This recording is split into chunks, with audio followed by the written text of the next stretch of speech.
నవోదయలో దాదాపు 20 మంది విద్యార్థుల అస్వస్థత ఘటనపై విచారణ కొనసాగుతుంది. ఆర్టీవీ విజువల్స్లో మీరు చూడవచ్చు. జీవీఎంసీకి సంబంధించిన హెల్త్ డిపార్ట్మెంట్ అధికారులు కూడా ఇక్కడ నవోదయ పాఠశాలను సందర్శించారు.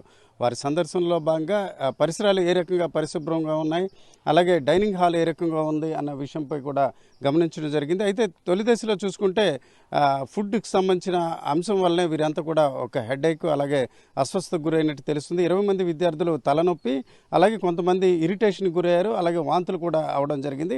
అయితే తాజాగా ఆర్టీవీ సేకరించిన వివరాలు బట్టి అధికారుల విచారణలో కొన్ని అంశాలు నిర్దిష్టంగా తెలిసాయి. బయట నుంచి వచ్చిన ప్యాక్డ్ ఐటమ్ తీసుకోవడం వల్ల ఒక రకంగా ఇరిటేషన్ వచ్చి వారంతా అస్వస్థతకు గురైనట్టు తెలుస్తుంది. అయితే ఈ సంఘటన జరిగిన వెంటనే దాదాపు 24 గంటలు అయ్యేవి. రెవెన్యూ అధికారులు అలాగే ఇక్కడ ఉన్న శానిటరీ అధికారులు జీవీఎంసీకి సంబంధించిన ఇతర సిబ్బంది పరిశీలించారు. మనం చూడవచ్చు ఏదైతే క్లోరినేషన్కి సంబంధించి కూడా అంటే దాదాపుగా చాలా సంవత్సరాలుగా ఇక్కడ విద్యార్థులు ఉపయోగించే వాటర్ ట్యాంక్ క్లీనింగ్ చేయలేదు.